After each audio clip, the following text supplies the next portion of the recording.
갈멜산 사람들이 모여 있습니다. 바알을 섬기는 제사장 450명, 하나님을 섬기는 엘리야 선지자가 참신이 누구인지 해결하기 위해 모여 있습니다. 그 주위로 많은 이스라엘 사람들이 모여 있습니다. 바알 선지자, 엘리야 선지자, 그들을 지켜보는 이스라엘 사람들의 마음, 그건 어땠을까요? 그들의 마음을 엘리야가 잘 표현해 주는데 열왕기상 18장 21절 말씀입니다. 같이 읽어보겠습니다. 엘리야가 모든 백성에게 가까이 나아가 이르되 너희가 어느 때까지 둘 사이에서 머뭇머뭇하려느냐? 여호와가 만일 하나님이면 그를 따르고 바알이 만일 하나님이면 그를 따를지니라 하니 백성이 말 한마디도 대답하지 아니하는지라. 아멘. 바알 선지자 450명. 쪽수가 많습니다. 450명이 작은 숫자는 아니지 않습니까? 450명과 1명. 어느 쪽이 이기기를 이스라엘 사람들은 기대했을까요? 쪽수 많은 쪽이 이기기를 기대했을까요? 저는 그렇게 생각하지 않습니다. 비기기를 기대했을 것이다 생각합니다. 왜냐? 이 바알 선지자가 하는 일이 있었습니다. 당시 이스라엘 사람들이 믿고 있는 것이 있었는데 이 바알은 토지의 생산량, 농산물이 잘 나도록 하는 신입니다. 가축의 번식력, 소, 염소, 양 이런 것들이 많이 낳도록 하는 신이다 하는 생각을 가지고 믿고 있었습니다. 이스라엘 사람들이 지금 가나안 땅에서 농사 짓고 있습니다. 뭐가 필요합니까? 잘 돼야죠. 농사 지었는데 쫄딱 망하면 안 되지 않습니까? 잘 돼야 되니까 뭘 섬겨야 됩니까? 바알을 섬겨야 됩니다. 그렇게 생각하고 지금 이스라엘 사람은 바알을 섬기고 있었습니다. 또 한 가지 이유가 되어 있습니다. 이 당시 아합 선지자의 부인 이세벨이 종교 정책을 폈는데 종교 정책이 하나님을 믿으면 모가지를 날리는 겁니다. 어떻게 됩니까? 믿을 수 있겠습니까? 많은 선지자들이 죽었고 또 많은 사람들이 하나님을 버리고 사는 시대였습니다. 그렇다고 또 이스라엘 사람들이 지금까지 조상들을 인도하시고 지금도 인도하고 있는 하나님을 버리기는 조금 마음이 찝찝으리합니다. 그래서 뭐 합니까? 저기 표현되어 있지 않습니까? 머뭇. 우리로 표하면 양다리입니다. 가랭이 찢어지고 양다리를 쭉 벌치고 있습니다. 참 이게 보면 어떻게 보면 지혜로운 것 아니겠습니까? 여러분 어느 건지 확실치 못하니까 이것도 한번 섬겨보고 이것도 한번 섬겨보는 것입니다. 엄청 지혜로워 보입니다. 한쪽을 놓으면 큰일 날 것 같습니다. 두 가지를 다 잡고 있는 것이 훨씬 더 현명해 보입니다. 다신론을 섬기는 사람들이 그렇습니다. 많은 신을 섬기는 사람들. 이 신도 섬기고 저 신도 섬기는 이유가 뭡니까? 뭐라도 하나 나를 도와주겠지 하는 기대감에서 그들을 다 잡고 있는 것입니다. 한쪽을 놓으면 큰일 날 것 같으니까요. 근데 우리 하나님을 믿는 우리들이 이렇게 살아가고 있지는 않을까요? 지금 이 시대에도 이와 비슷하게 살아가고 있지는 않을까요? 하나님은 세상과 하나님 사이에 양다리 걸치는 것을 싫어합니다. 우리가 보기에는 지혜로워 보일지 모르지만 하나님은 너무 싫어하십니다.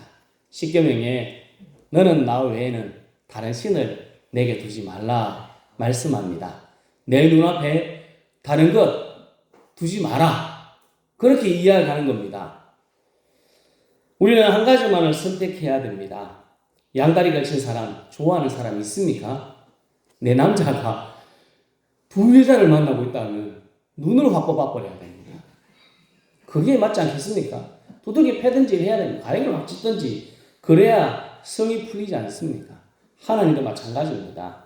양다리를 걸치고 있다면 하나를 포기하고 하나님을 선택하고 하나님을 섬겨야 됩니다.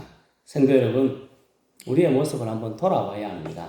그리고 신앙생활에서 양다리가 아닌지 한번 살펴보고 우리는 일편단심 민들레 인편단심 하나님만을 섬길 수 있기를 예수님의 이름으로 축복합니다. 고린도전서 1장 2절에 이렇게 말씀합니다. 같이 읽겠습니다.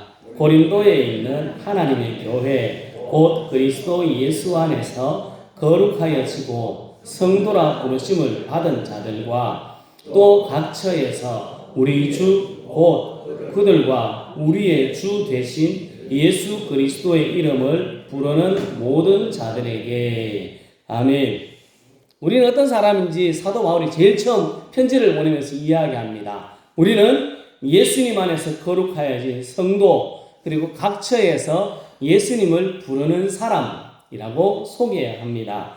우리는 예수님의 십자가와 부활을 믿어서 하나님의 구원, 하나님의 의롭다 하심을 받은 사람들입니다. 맞습니까? 예수님께서 나의 죄를 위해 죽으시고 나를 의롭다 하시기 위해서 부활하셨음을 믿고 있는 사람들이 우리들입니다. 여러분 한참 전에 세례 받으셨죠? 세례 받으면서 이렇게 고백했습니다. 여러분 입으로 이해만 했기 때문에 내용을 잘 모르실 수도 있겠어 한번 적어봤습니다. 손을 들고 첫 번째 질문이 이랬습니다.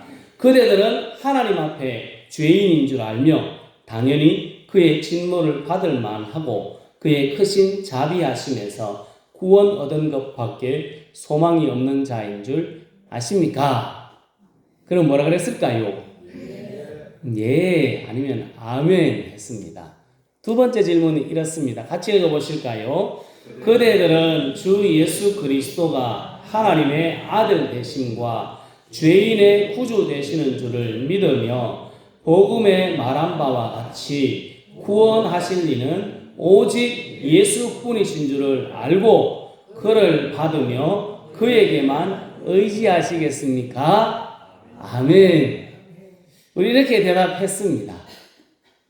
믿음의 고백이었습니다. 예수님만이 유일한 구원의 길이다 라는 것을 고백했습니다.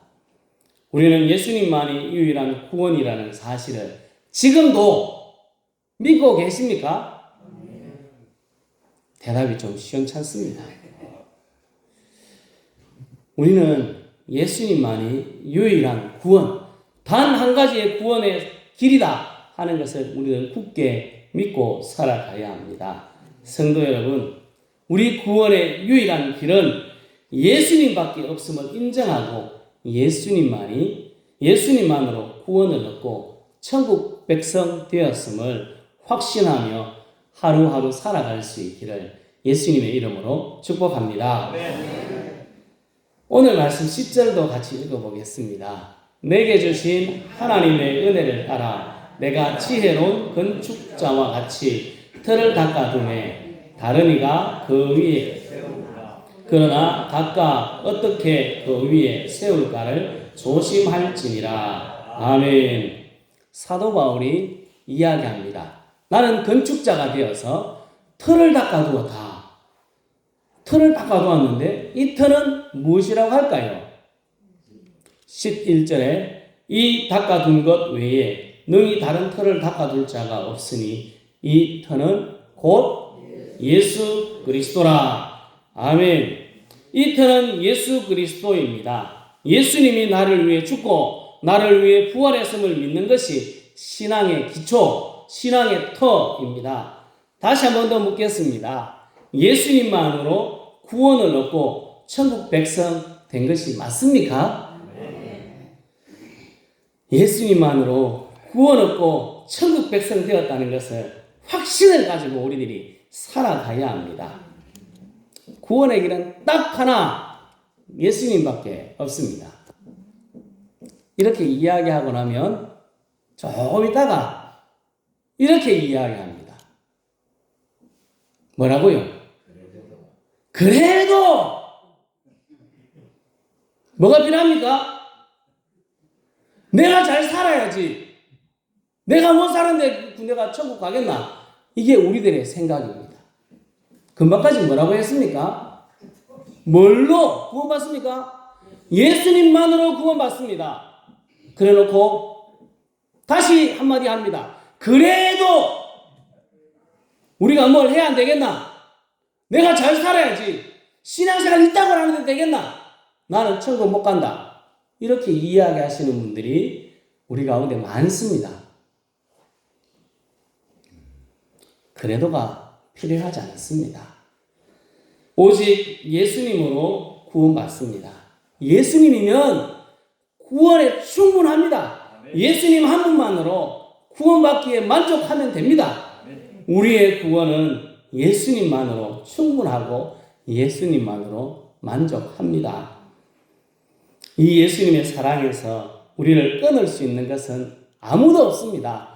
로마서 8장 38절 39절을 우리 큰 소리로 다시 한번 읽겠습니다.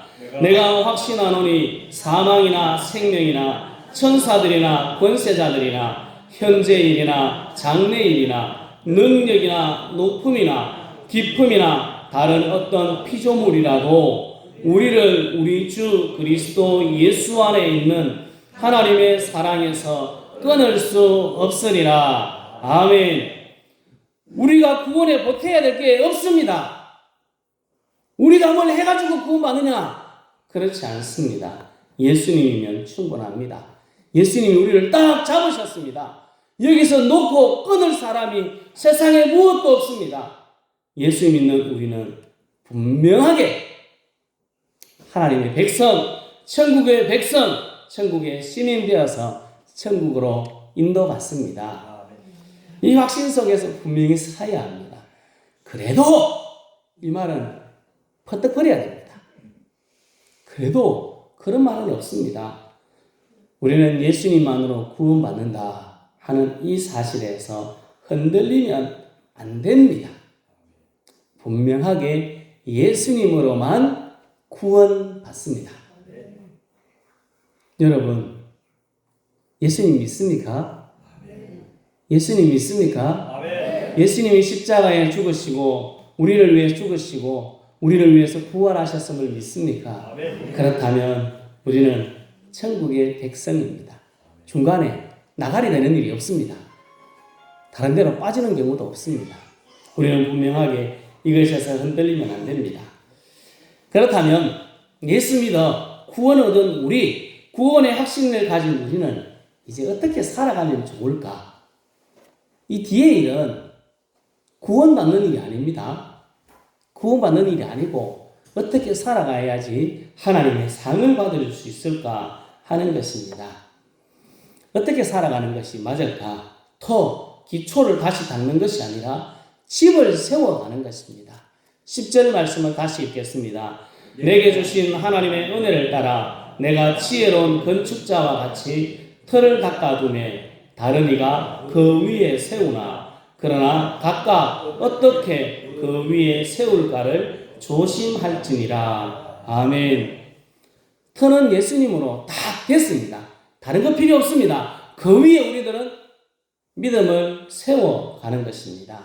세울까를 조심하라, 주의하라, 삼가라 하는 것입니다. 예수님의 터 위에 집을 세울 때 그 세우는 것을 조심해야 합니다. 여러분, 아기돼지 삼형제 이야기 아십니까? 예, 모르시는 분들을 위해서 오늘 한번 보겠습니다.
끝났습니다. 여러분은 어떤 집을 짓고 있습니까? 예수님의 저 위에 어떤 집을 짓고 있습니까? 12절에 이렇게 말씀합니다. 같이 읽어보겠습니다.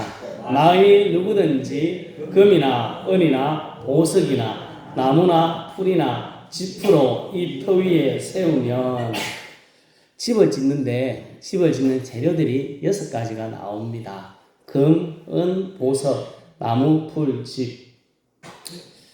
재료가 이렇게 나와 있습니다. 근데 문제는 이 재료로 집을 짓고 나면 언젠가는 시험할 때가 온다는 것입니다. 시험이 지나고 난 후에 남은 것으로 평가하게 되어 있습니다.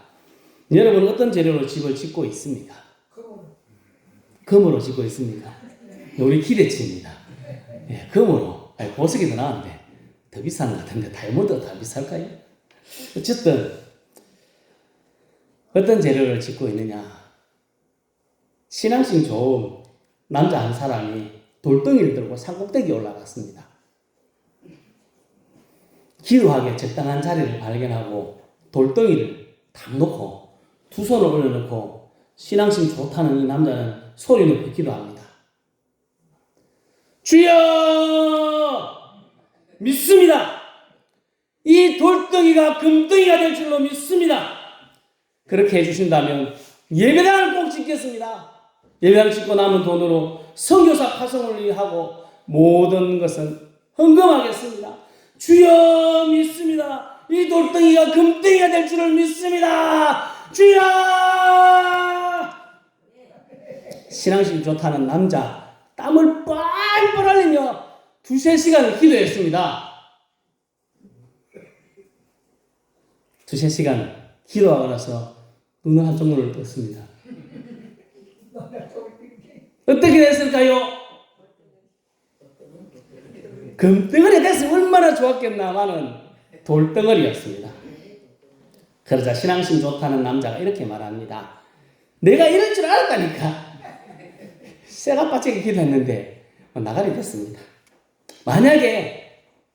만약에 이 돌이 금덩이가 되었다면 이 사람의 믿음은 좋은 걸까요?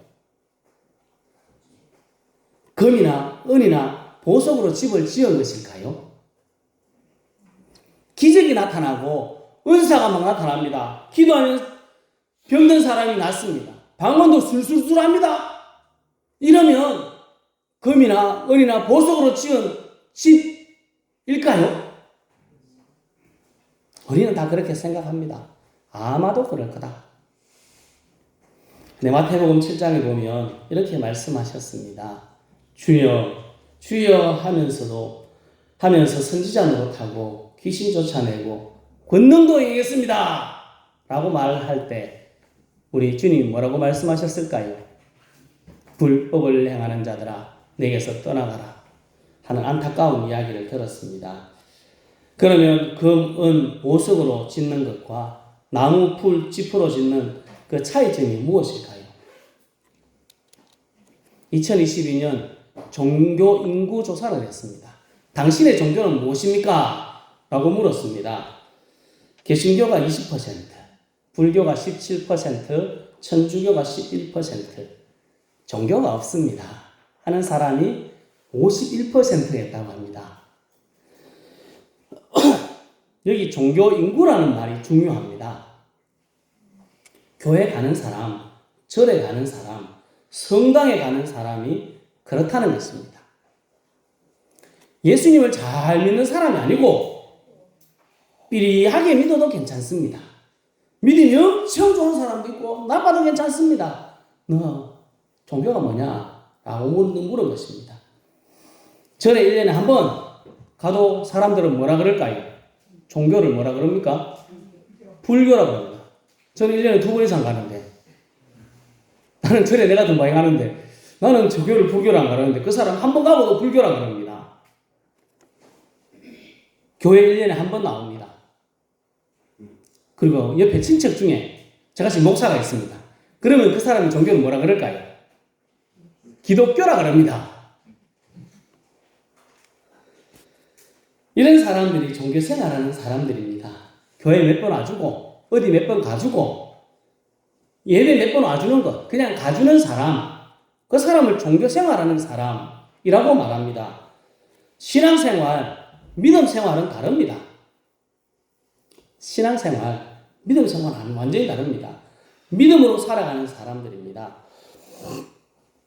교회를 나와주는 것이 아니라 은혜를 사모하는 사람들입니다.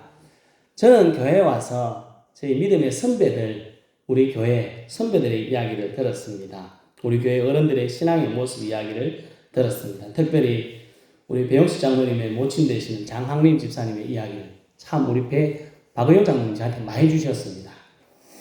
추운 겨울 돌다리, 저 다리가 없을 때 돌다리를 건너오면서 물에 빠져서 양말이 흥건해졌고 발이 시려서 얼 정도로 그런 걸음을 가지고 새벽 기도에 나오셔서 눈물로 기도하시며 예배 참석하셨던 그 모습들을 이야기를 많이 들었습니다. 부흥회 하면 쌀 싸들고 먼 거리지만 그곳에 찾아가서 그곳에 머물면서 아니면 멀어도 은혜의 자리를 찾아가면서 왔다 갔다 하셨던 그 어른들의 모습, 그 이야기를 듣습니다. 이들의 모습을 보면 여러분 어떻게 생각하십니까? 요즘 젊은 사람들은 이렇게 이야기할 겁니다. 참 무식하다. 그래 굳이 무식하게 그렇게 신앙생활을 해야 되느냐? 왜 그렇게까지 해야 되느냐? 집에서 기도하면 되지. 추운데 하루 물에 빠져가면서까지 그래 교회 가가지고 기도해야 되느냐? 그것도 눈물 흘리며 참 무식한 사람들이네.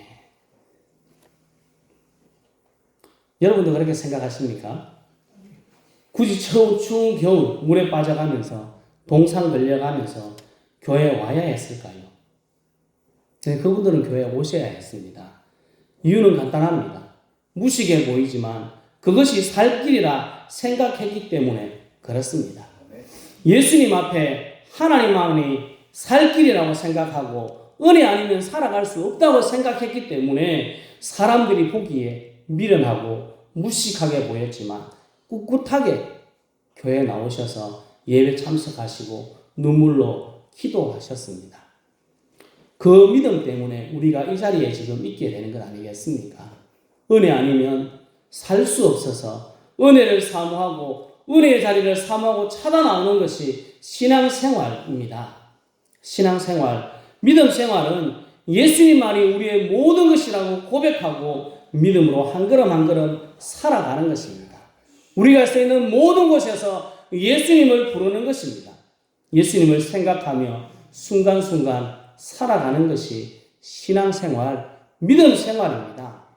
우리가 누구에게 말을 할 때든지 예수쟁이로, 나는 예수 믿는 예수쟁이로 예수님을 생각하며 욕하고 싶은 것 참고 다른 뭐 하고 싶고 화내고 싶은 것도 참고 조심하는 것, 그것이 신앙생활입니다. 일할 때 우리는 예수쟁이로 예수님을 생각하며 다른 사람보다 조금 더 힘들고 어려운 일을 자처하며 손해보는 삶, 그것이 신앙생활, 믿음 생활입니다. 누구를 만날 때에도 나는 예수 믿는 사람이다, 나는 하나님을 믿는 사람이다 하는 생각을 가지고 예수님을 생각하며 만나고 대화해야 됩니다. 신앙생활 쉽지 않습니다. 믿음 생활 어렵습니다. 다른 사람에게 손해보며 살아가야 됩니다. 그게 쉽겠습니까?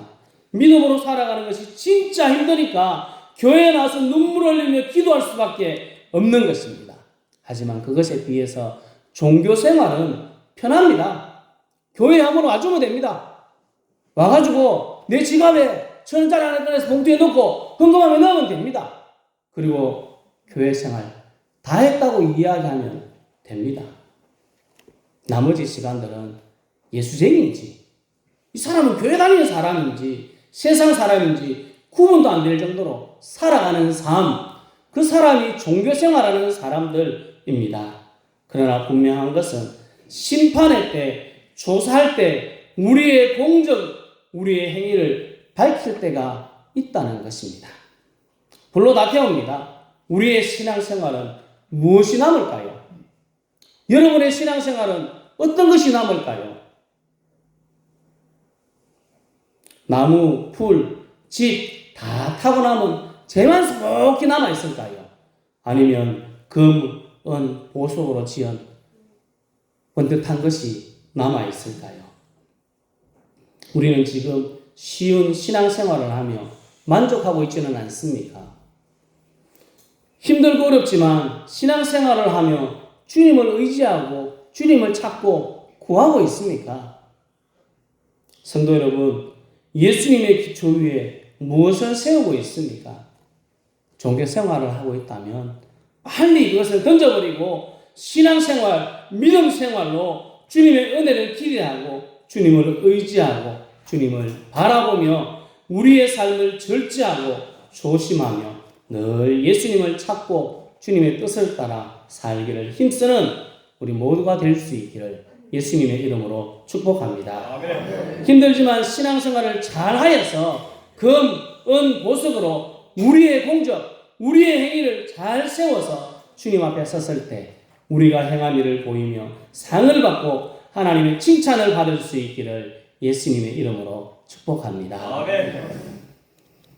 예수님을 주라고 고백하는 우리들 바른 기초 위에 세워져 있습니다.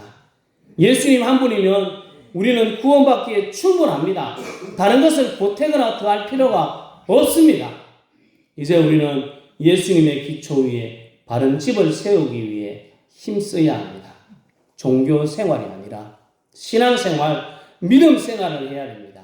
내가 편한 대로 하는 것이 아니라 힘들고 어렵지만 주님의 말씀을 따라 주님을 의지하고 주님의 뜻을 따라 살기를 힘써야 합니다. 성도 여러분, 힘들고 어렵지만 주님을 믿는 바른 신앙생활, 믿음 생활을 하여서 불로 다가오는 시험에도 우리의 행적, 우리가 남아 주님께 주시는 상을 받고 주님께 칭찬받는 바른 믿음의 사람들 다 될 수 있기를 예수님의 이름으로 축복합니다. 기도하겠습니다.